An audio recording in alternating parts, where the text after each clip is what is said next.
Assalamualaikum warahmatullahi wabarakatuh.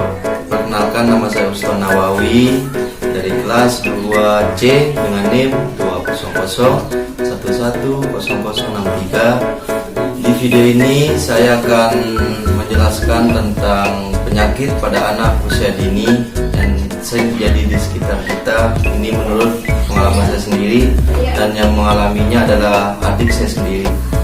Di video ini saya akan menuntaskan tugas UAS mata kuliah gizi dan kesehatan anak usia dini.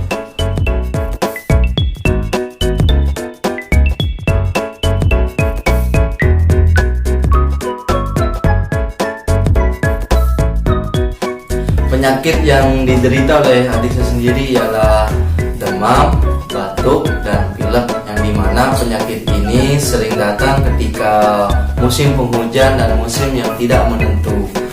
Gejala yang sering muncul pada adik saya sendiri adalah suhu badan naik, bersin-bersin, hidung tersumbat, dan tenggorokan gatal.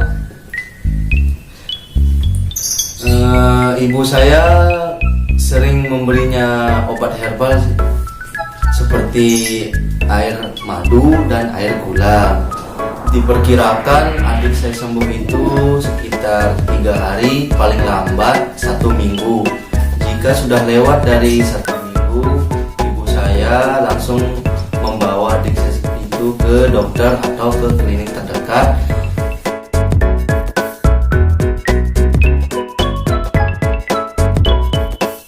Dilansir dari alodokter.com, demam adalah kondisi peningkatan suhu tubuh yang merupakan sebuah gejala biasanya didasari oleh suatu kondisi, misalnya infeksi.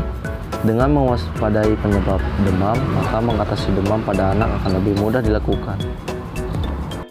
Dilansir juga dari Ikatan Dokter Anak Indonesia, batuk yang dialami oleh anak umumnya merupakan tanda bahwa tubuh sedang berusaha mengeluarkan benda asing yang berada di dalam saluran pernapasan.